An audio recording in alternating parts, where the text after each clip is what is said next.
Hello, wonderful leader. This is Taaka. Welcome to the Leadership in Africa Redefined, the podcast. This podcast is brought to you by Busara Africa, a Pan-African leadership development firm.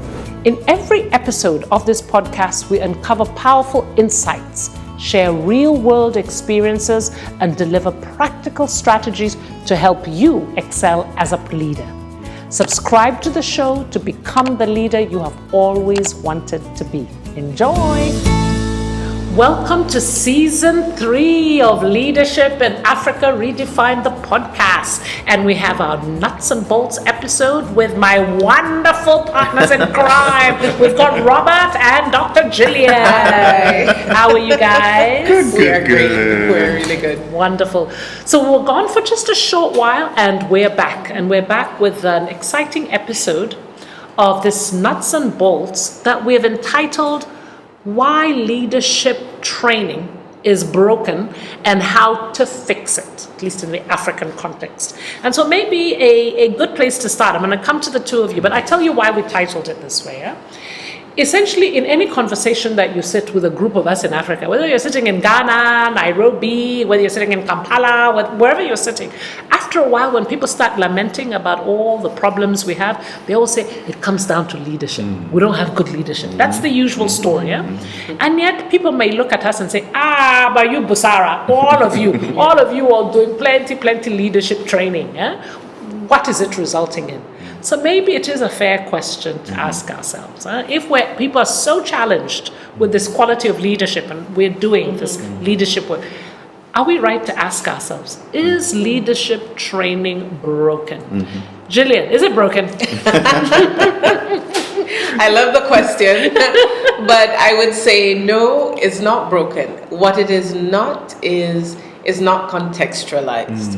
So, in the same way, for me, one of the best ways, the most effective ways that you lead people is situational leadership. Yes. I think leadership training needs to be just like that. It needs to apply to the context and the setting and the situation. So what's missing is context for me. Okay, good. And we're going to pick on that thread a bit. I really like that.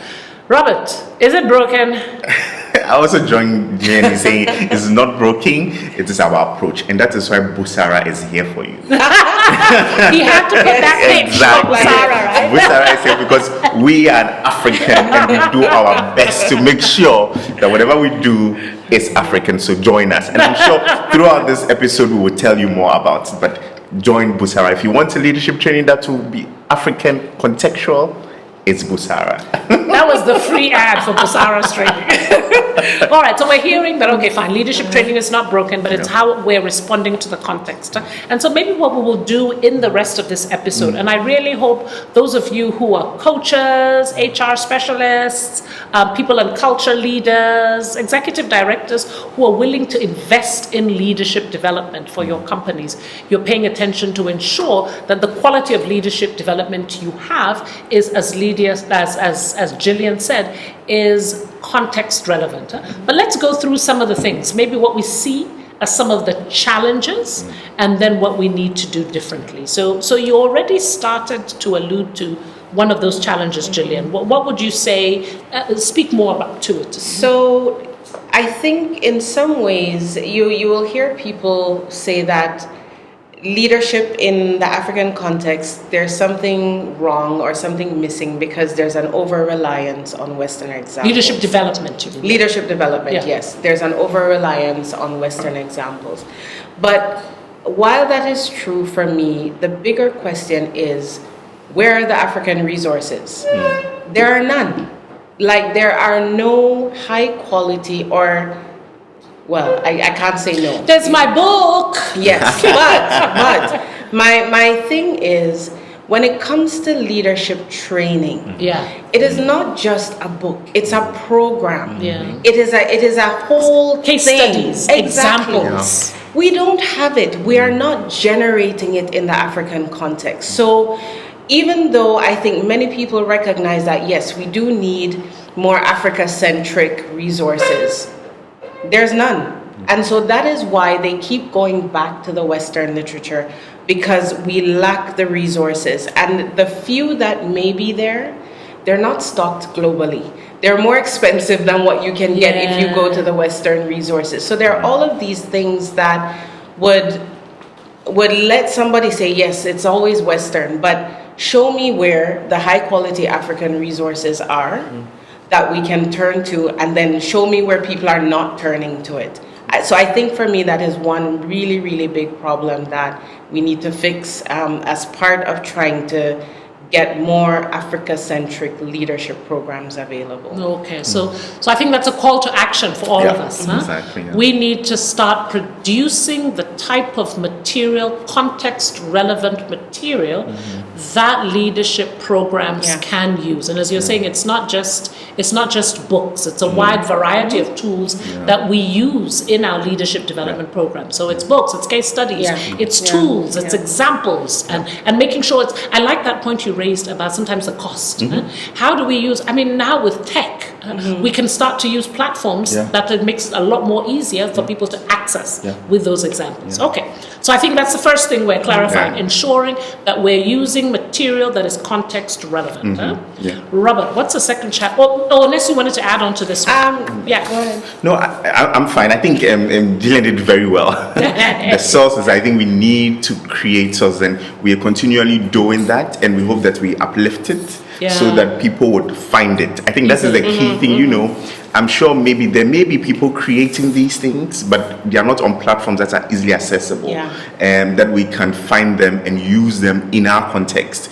Because I've attended trainings where there are quotes of people on the wall and it's only African women or, but how do we bring it up for people to find it, elevate it so people can find it? I think that's a key thing that we need to What are other challenges you are seeing with leadership training currently, and what do we need to be doing differently, Robert? I think our reference to foreign leaders and examples has been a big challenge, not focusing on our own. There are so many good examples of leadership in our continent that we can rely on and use as a model, and the problem, I think in one of the episodes we did last season, we're talking with Dipros on the positive political space, and he was talking about this idea of looking at the positive, looking at the light, and I think we are not doing that enough on seeing the models that exist in our context. So, for instance, somebody will quote John C. Maxwell to you right now, if it's about leadership development, an example. But we forget to quote Kwame Nkrumah, Mandela, Taaka Awori, Dr. Gillian, Nana Oyelitha. So many brilliant women who are leading extraordinary on the continent that we can quote and have as examples that we can see. So my call to action is, let's look for these leaders. They are here. They are good examples that we can take from. Please quote a woman. I like that. A call on you to quote a woman. We had enough of the men in the political scene and all of that. Now we need to bring it up and make sure that whatever examples we are using, we are bringing the front of women leadership in our trainings and examples that we use. So I would like to add to what Robert says, and I think what you said is brilliant. Taaka, the book that you've written is a great step in that direction. Exactly. Again, the problem that we have is, so we want to quote ourselves. We are not capturing it anywhere. So when you Google, you keep coming back to the same few select quotes from a few African leaders. The African stories, the African examples are not captured. So it as we tell people, turn to African examples, where do they turn? So I think we also have to be very intentional about capturing them. And maybe that is a role that Busara can fill, where, in the same way you try to capture that in your first book, it's about expanding it and capturing, I think it's a beginning, but we need to now build it out more, because leadership training is about structure. And if we want to get to the John Maxwell type level, where he has books and he has your podcast, he has a certification program, he has all of these things, it's structure. It's capturing, it's that step to not only know we need it, but to document it and then to build on it and do it in a way that it can be shared. That's what we're missing here. Yeah. So definitely, totally agree that we need to reference them, but it comes back again to capture them. Capturing Yeah. them, Capture what them. they do. Yeah. I echo what you're both saying, and I think your point is very closely tied to the first point Gillian raised, in terms of making sure we're using material that is context relevant.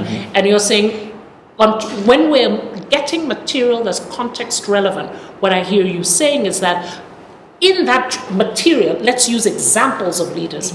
Now, I think it's equally important that we use those examples because we're seeking to shift the narrative on leadership on the continent. Exactly, yeah. Because when you use examples, as I kept saying, and I think in the book, that was my whole idea, is that constantly when Africans talk about African leadership, they ain't got nothing good to say. Yeah. And so the examples that you talk about that we will document and share widely are to change that story we tell ourselves.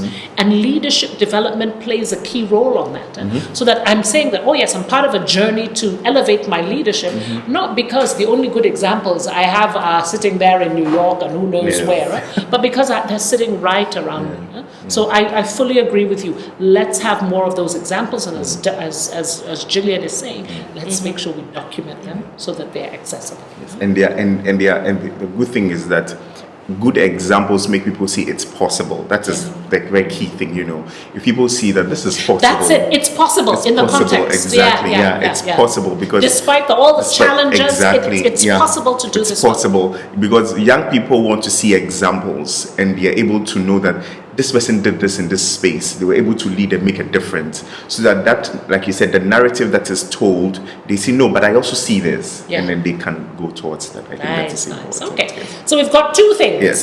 We've got two things that need to shift or to change. Number one, use a lot more material that's context relevant. Number two, use examples from the continent. Good models of leadership. What else? What do we need to improve in how we do leadership development on this continent? So it's all of these things are really tied together very well. But again, there's this thought that African leaders are not seen to be repository of knowledge, and my comment to that point again is, who should tell our story? Whose responsibility is it to tell that story? It is not for us to sit down in Africa and wait for Americans to now document what we do, or Europeans to document what we do. It is ours to own, it is ours to share, it is ours to put out in a way that is usable by others, so that we then begin to now enter onto the global stage. Because for me, the best kind of leadership training is not one that just sits in Africa.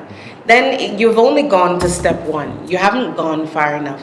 We need to do things or develop training that is Africa-centric but internationally relevant. That's what the others have done.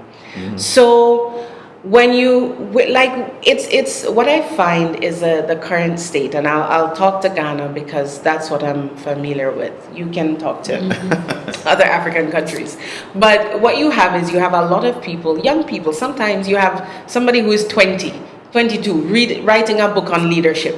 They reach to 30, 10 things I know about leadership. That's not leadership training. That's not it. That's not it at all.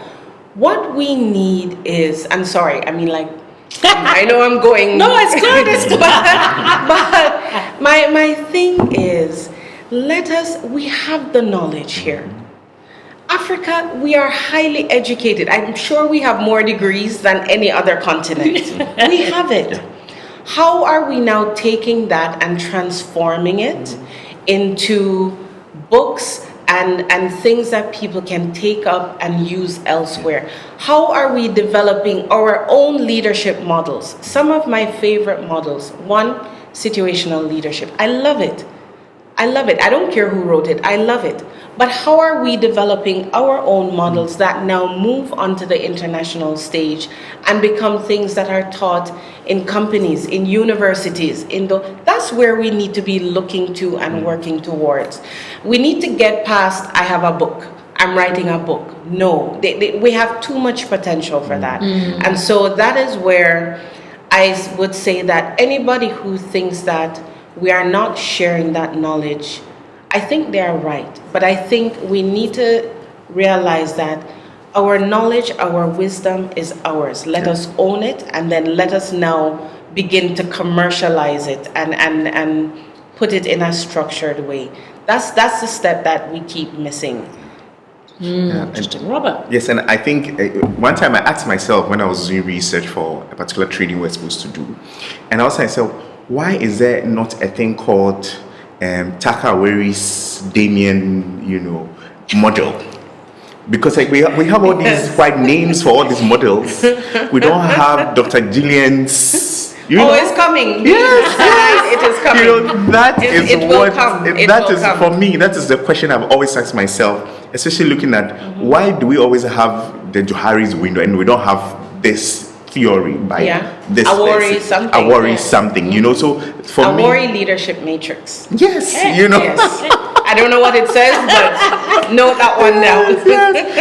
and so for me, that is the key thing around creating, like you said, for the structure, which means that now we have to create and we have to own it and name it after ourselves. That is key. That is key. And once we name it after ourselves and we give it the branding, because most of these people, what they do is the branding. It will shock you. Some person came to Africa, saw something, went to theorize it, absolutely, and put their name on it and branded it, and now it's left Africa and it became somebody's, and we see a lot of this happening.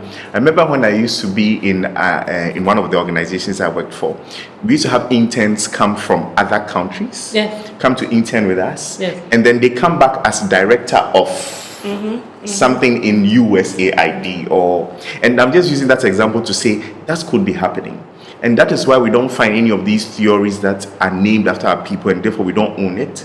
Because some of them, when you look at them, you will see that they have a semblance of something that is African. Leadership training is no different from chocolate. Okay, so let me explain. Ghana, we produce cocoa. We are producers of cocoa. We are able to produce the raw material. The Europeans, the Americans come and buy it from us. They now take it, productize it, sell it back to us for 10 or 20 times the amount. That is what is happening with leadership training, because we only know how to do books. We don't know how to go the full way and do programs and everything. So they will come. They will take your book. They will look at the insights. They'll build a whole program from it, sell it back to us. I want us to go beyond leadership development as training. Because I think particularly on the continent, I think one of the challenges is we've focused on training. And training, a lot of the leadership training programs I've seen have treated the leaders as being empty vessels. And we, not Western, to me this is not just a Western thing, but we are the experts that are now coming to bestow knowledge upon these people who don't know. And I think that's almost like an epistemology of learning that to me is problematic. That's very westernized and needs to be decolonized. So to me, leadership development, which includes mentoring, peer learning, coaching, all of those range of activities, increasingly what needs to shift is using more methodologies that recognize, just as you're saying, we know how to cut cocoa and make, we know how to do it. It's not like when I show up with a whole group of people from whatever it is, NGO leaders. My approach should never be like, you don't know anything, now I'm coming with as the expert, with my 5,000 PowerPoints. It's saying, what are the methodologies we use, whether in training, coaching, mentoring, peer learning, all of those.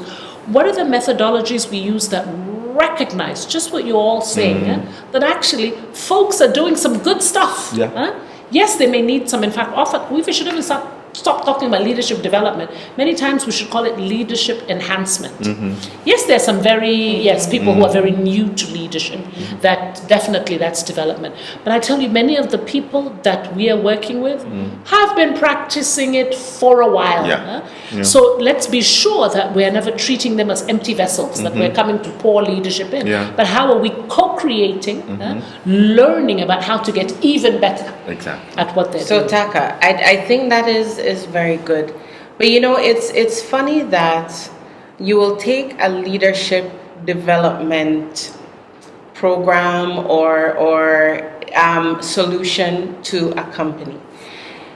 The same local companies will be willing to pay a foreign person coming in 5 to 10 times more.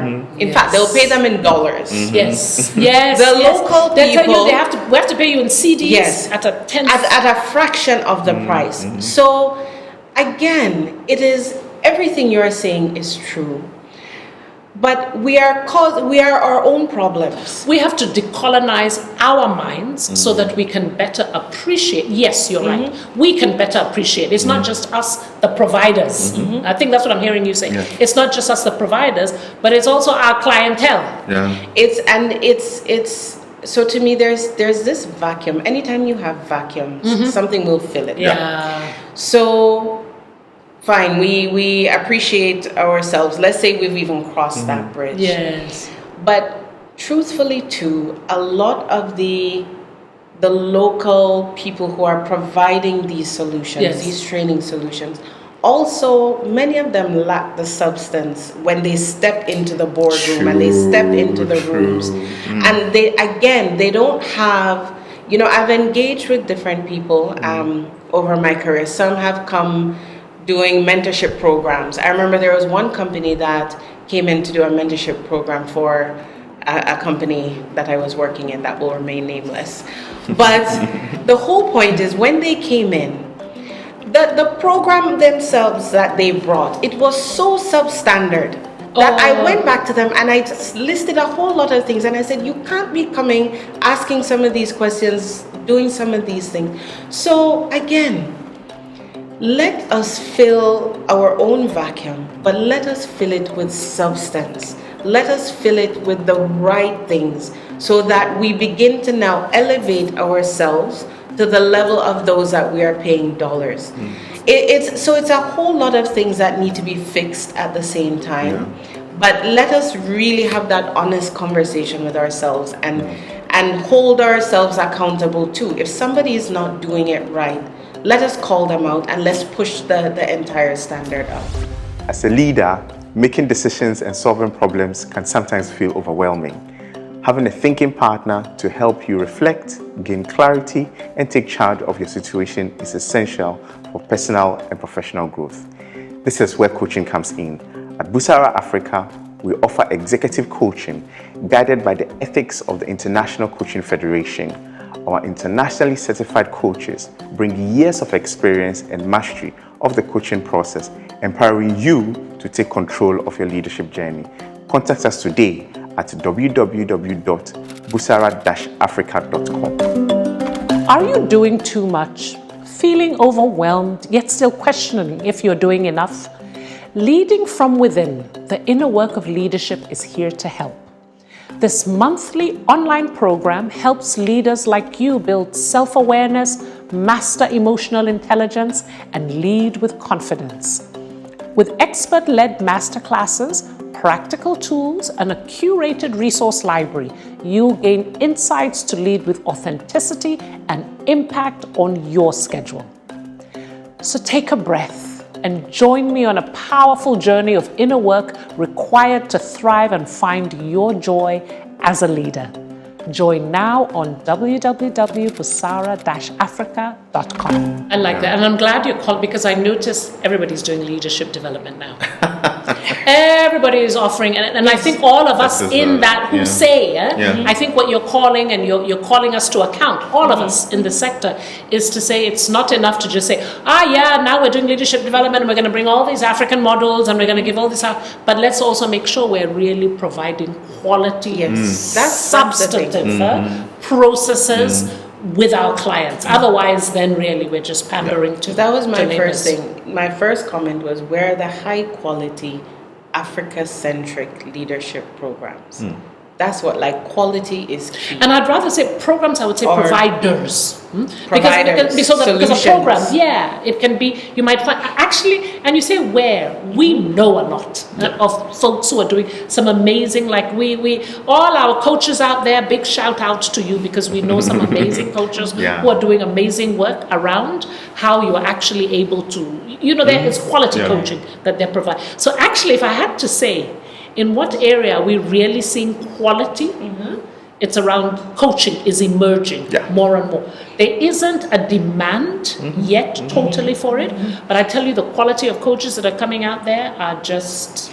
The interesting thing about that is, you know yourselves, others don't know you. Yeah. So again, you know yourselves, but if I'm a company and I Google, give me great coaches in Ghana, you will actually find you will find the website actually for the ICF. ICF. So now there's a lot more work being done on promoting. So that's part of it. We need to sell our knowledge more. And we need to highlight it more. And that's why I was coming to that. I think there are, maybe for those of us who are in the field now, to say we have, like you say, we have the coaches, we have the programs, because we support other organizations to develop these programs and all of that. And I think that as I said before about the making these leaders visible and the quotes visible, it's about making these things that we are doing more visible. I guess you're right. And because we are doing the work, Busara has a visibility here. We've done so much training that people have really appreciated. Shout out to Waxy. Shout out to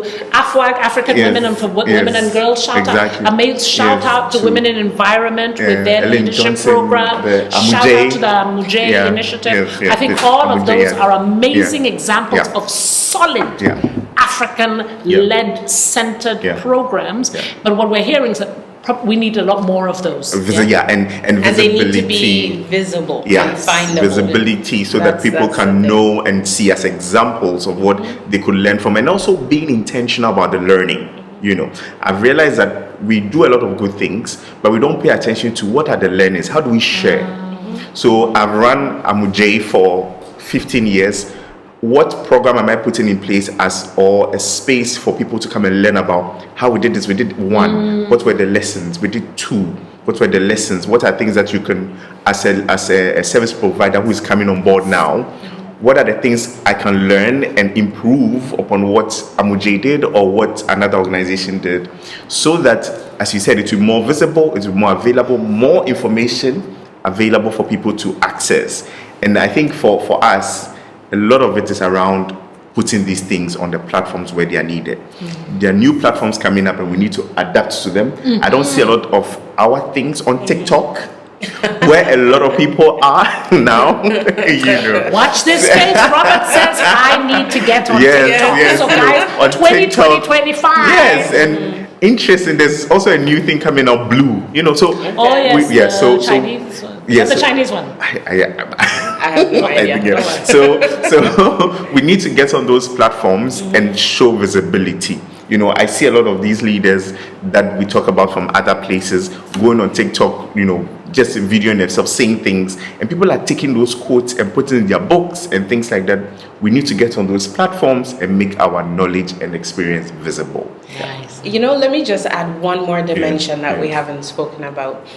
Even though we're talking about all of these for people, I would say, in Africa largely. There are also Western companies who want this information as well. So as an example, after I did my PhD, there was a company that reached out to me. I think they're in the US.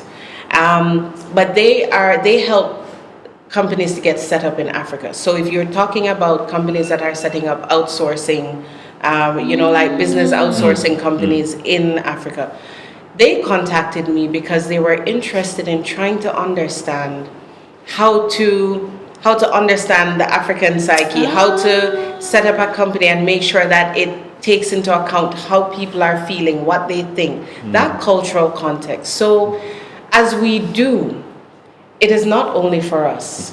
There are other people as well who will find use for it. And so I think we just need to, with Busara at the front, embrace this and really run with it, because I think it yields a ton of opportunity, both inside the continent and outside. Nice. So if you're looking for thought leadership on Robert, you're plugging decolonizing leadership development in Africa, please don't pass by Busara Africa. Our name even says it. And if you've ever seen our photos online, you see the Africentric way we do things. After today, it's all free advertising. But I want to bring in a slightly different pointer. Again, something I feel challenged in terms of what we're seeing is around, I sense that many of our leadership development programs are quite apolitical. And I'll explain what I mean. When I think about the leaders that this continent needs, we don't need people who just do things better to make their organizations or their companies better or more profitable. I think where we are currently on this continent, we actually need leaders who are not just thinking of their teams, not just thinking of their companies or organizations, but are also thinking of their countries and thinking of this continent. To do that takes a certain level of consciousness. So it's really thinking about, many times our leadership development programs, again, whether it's training or coaching or mentoring, are helping people to do what they do better, helping their companies do what they do better. I wonder if we are not challenged. And when I say apolitical, I don't mean political in terms of partisan politics, but I mean in terms of understanding power, how power moves, how power works, and how that would be truly useful in terms of a consciousness. For instance, I think any African leader, whether you're insurance, banking, church leader, education leader, whatever space, you should have a certain social consciousness. You should have a certain political consciousness. You should have a certain environmental and when I mean a certain consciousness, a certain awareness around what is happening around me, what are the power dynamics, what are the systemic inequities around some of these key areas. So that again, if I'm in insurance, I'm not just being trained or coached to be better in insurance, but also to start thinking about, how can I be so good that my company does so well in insurance, but also my company helps Ghana, Zimbabwe, or whatever, in whatever issues that they're dealing with. So there's something there that I haven't fully evolved the thought, but each time we do training and we're just constantly, or coaching, and we're just focusing on, I find it almost transactional, on just those, I feel it's so designed for a Western corporate thing where just get better at making more money. Just get better at raising more funds. Whereas I feel that something else is needed for leaders here. I don't know if that's making sense to you all or is resonating. It does. I mean, I hear the connection to the broader sense of who you are as a leader in the space in which you find yourself. So for instance, as you said, if I am a leader in civil society and I block myself from things that are happening in the corporate or in the world around me, like say climate change, maybe business and businesses doing something wrong to people, because I'm not in that field. When my leadership development is done, it focuses on what I'm doing and blocks out what I'm supposed to learn, so that when I get into the bigger space, I'm able to contribute generally to the space in which I am. Okay, let me give you a concrete example. I think you're getting it. So I know my space is leadership development. This is what I do. I love it. Sitting and I gave a shout out to Women in Environment and their leadership program. So I remember last year sitting in one of their programs, and as I was sitting there and I was listening and engaging with these amazing women leaders in the environment sector, one of the things that struck me was like, oh my gosh, these are things I should know. How can I call myself I'm an African leader and I don't know these things? How can I say I'm not understanding how climate is changing? And of course, we know how climate is changing, but I'm not understanding some of the basic factors that are contributing to climate change. And because I'm leadership development, I know nothing about. And it'll be the same way that I might talk to an economist and they'll explain certain things about what's happening to the economy in Ghana, and I'll be like, I can't just say because, I'm in leadership development. I shouldn't understand that if I'm finding that my Ghana cedi is not going far, there's certain global factors that are influencing it. That's that level of, or another key factor. Here I am in leadership development and I don't want to see the level of inequality around me. Why is Ghana, why is Kenya so unequal, where I might be able to travel, do certain things, and certain people are not? As a leader, I should be asking those questions. I should be asking questions about why is it so many kids are on the street? That's social consciousness. So a big question I ask is, you can't, of course, train for everything. You can't, but what is it we need to be thinking about as people in this ecosystem to ensure that the leaders we're working with, by the time they have touched us, that the time we have danced with them for a little bit, they leave not just better able to do their little thing, but they leave with a broader understanding of, so this is what's happening on this continent. This is what's happening in Ghana. And this is potentially maybe what's mine to do. As an insurance person, as a banker, as a teacher. I think that's something that I keep toying with as a provider. So I think for me, what you can do, you're right, no one knows everything, no one can know everything, no one can have access to all the information, but I think there are things that we can put in place to help. For example, even an advisory group that is comprised of people from different sectors or who have access to different knowledge. If you are able to tap into them, even every half year, every quarter, every half year, just to sit, could be over lunch, over dinner, to say, guys, tell me what's happening, so that you begin to hear different perspectives. It helps you to connect the dots. Then when you get into the leadership trainings or whatever aspect of leadership development, be it coaching, mentoring, training, you have insights from a number of different places. So I think it is the steps that you take to expose yourself on an ongoing basis to people who now have the knowledge in different areas and draw from them. That's it, because you can't, if you do it once, the information will get stale. So it has to be a repeated action as well. But I think it's bang on, because the most valuable experiences that you can get as you go through the process of leadership development is one where whoever is delivering it can help you connect the dots to how it is relevant for you. So don't just come and tell me, you should be a transformative leader and they do ABC. No, help me to apply it to my setting. Don't come in and tell me, if I am in financial services, how they do it in medicine. It is great that you know that, but help me in my space. So I think part of what you are saying is having that awareness, but again, still being able to translate it back to the people that you are engaging with, so it's relevant for them.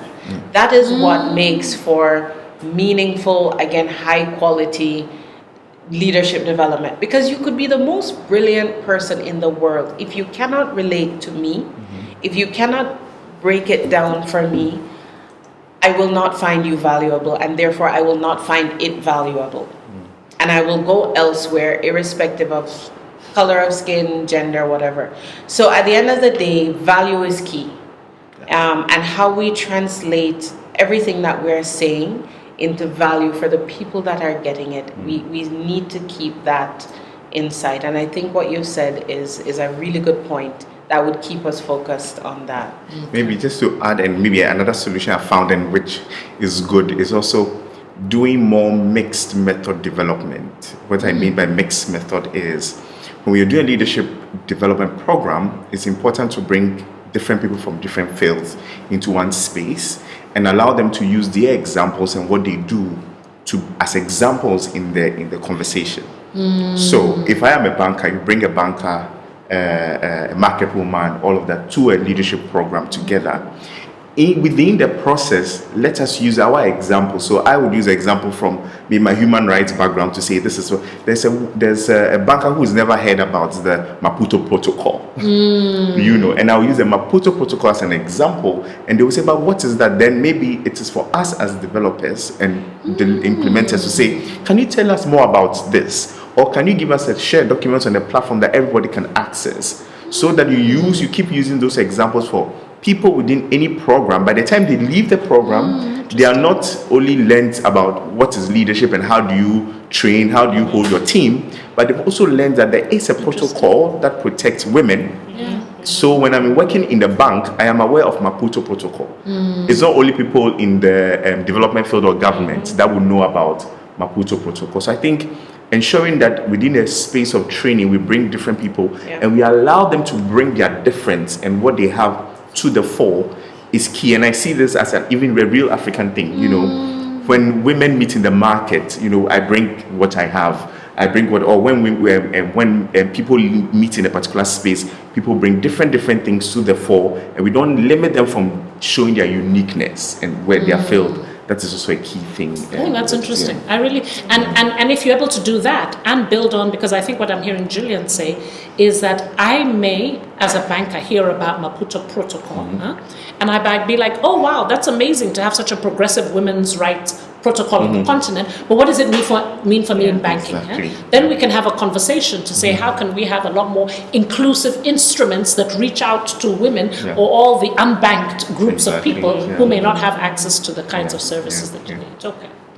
All right. Wow. We've gone in all kinds of directions. So let me see if I can help me summarize. I want to pull this together as we wrap up these nuts and bolts. And really, you can see this nuts and bolts has really focused on what are we're saying fine, leadership, development in all its different forms is not broken. But I think this has been a real look in the mirror for those of us in the sector to say, what could we do better? And there's a couple of things we've said we could do better.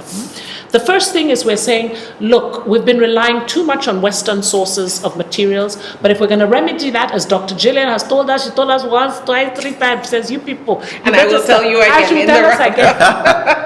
Start documenting, start writing, and don't just write. We're finished with books. Start making it accessible. We've put it on different types of formats, so at least we have a body of material that we can use in the various leadership development programs. That's one.